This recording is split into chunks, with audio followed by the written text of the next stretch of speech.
Donc, merci à vous, Covivo, parce que plus on parlera d'écomobilité, plus les choses avanceront. J'ai entendu tout à l'heure parler de révolution verte. Qui a parlé de révolution verte? Tout le monde sûrement. On parle beaucoup de assez roulé, on réfléchit. D'ailleurs, c'est une couleur qui me va bien, si vous voyez ce que je veux dire.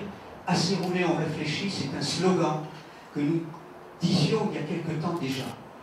Ce dont je suis sûr, c'est que la révolution des années 60, écoutez, elle passe encore là. C'est-à-dire la révolution des années 60, ben c'était ça. Et ça continue. Et ça continue malgré tous nos discours. C'est quand même... Ça fait du bruit, ça pollue. C'est-à-dire que nos autoroutes entrent en ville, nos autoroutes traversent la ville. Les gens ont besoin de... la demande de transport augmente. Et l'offre de transport n'augmente pas tant que ça. Et donc on laisse effectivement à l'automobile, je viens de l'automobile, et ça je ne suis pas en train de critiquer l'automobile. Je dis simplement que nous laissons trop de place à l'automobile. Alors elle est partout effectivement. Alors à Metz c'est dommage. C'est dommage doublement parce que nous avions des potentialités de par notre histoire. Le réseau ferroviaire qui entoure la ville de Metz. Il aurait fallu, à un certain moment, s'en imprégner, essayer de faire quelque chose autour de ça. On a enlevé des voies de chemin de fer. C'est bien dommage. Bien... Aujourd'hui, il faut rattraper le coup. C'est vrai que nous avons un retard. La France a du retard sur l'écomobilité. Mais je crois que Metz a encore plus de retard parce que peut-être que nous avons un territoire, une densité trop faible par rapport, par exemple, aux Pays-Bas. Et aux Pays-Bas, tout va bien, etc. Ils font du vélo. Aux Pays-Bas, il y a une densité qui est beaucoup plus forte, qui les a obligés à faire cette sorte de révolution qu'on doit faire, et notamment ici, un petit peu dans l'urgence. Alors, qu'est-ce qu'on va faire ici? D'abord, effectivement, adjoint au maire de la ville de Metz, écomobilité, etc., mais aussi vice-président de Metz Métropole avec Dominique Gros et d'autres, nous nous sommes attachés à faire, non pas un tramway, on aurait préféré, on n'a pas le temps.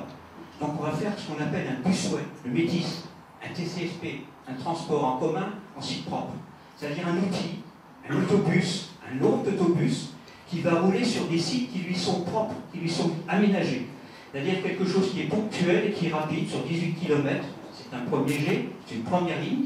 C'est-à-dire c'est un engin qui ne s'arrête jamais, qui a priorité sur les automobiles, qui va plus vite que l'automobile, comme la chanson.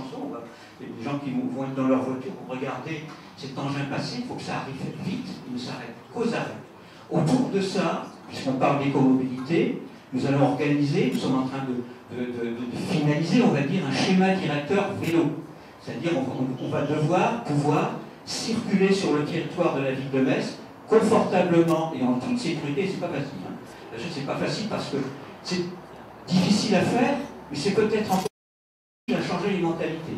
Quand vous devez enlever une place de stationnement, même ici avec toutes les bonnes volontés, quand vous devez une place de stationnement pour laisser passer le vélo, c'est un combat. C'est un combat de tous les jours pour faire comprendre qu'on doit trouver de la rationalité.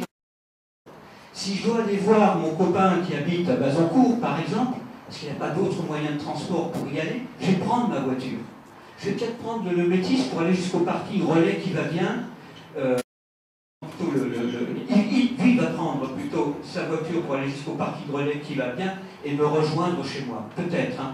Mais aujourd'hui, on n'a pas d'autre choix. Je suis bien obligé de prendre la voiture. C'est ça qu'on est en train de réaliser à Metz. Un schéma directeur vélo. Le stationnement est partie intégrante du transport. Une minute. Difficile. Le stationnement est partie intégrante de la mobilité. Donc ce que nous allons tenter de faire, c'est que les pendulaires, les gens qui arrivent de Thiaucourt, les gens qui arrivent de Bazancourt, les gens qui arrivent de l'extérieur, est un moyen pour ne pas entrer en centre-ville et rester à l'extérieur, c'est les pendulaires, mais on va offrir aussi aux Messins, aux citadins, aux gens qui habitent en ville, les moyens de pouvoir avoir une voiture.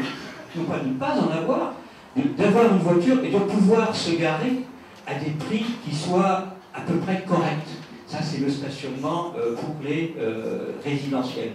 J'ai entendu parler de dépendance automobile et j'en terminerai là. C'est marrant de parler de dépendance automobile. Moi, j'ai entendu parler de dépendance à l'alcool, dépendance au tabac. Alors, comment on pourrait soigner la dépense à l'automobile? Faut-il augmenter le prix du pétrole pour qu'enfin on comprenne que circuler, parfois faire 3 kilomètres en ville pour aller chercher son pain, pour déposer son enfant, c'est quelque chose de rationnel? Faut-il en passer par là? J'ai entendu parler de pédibus. C'est drôlement bien le pédibus.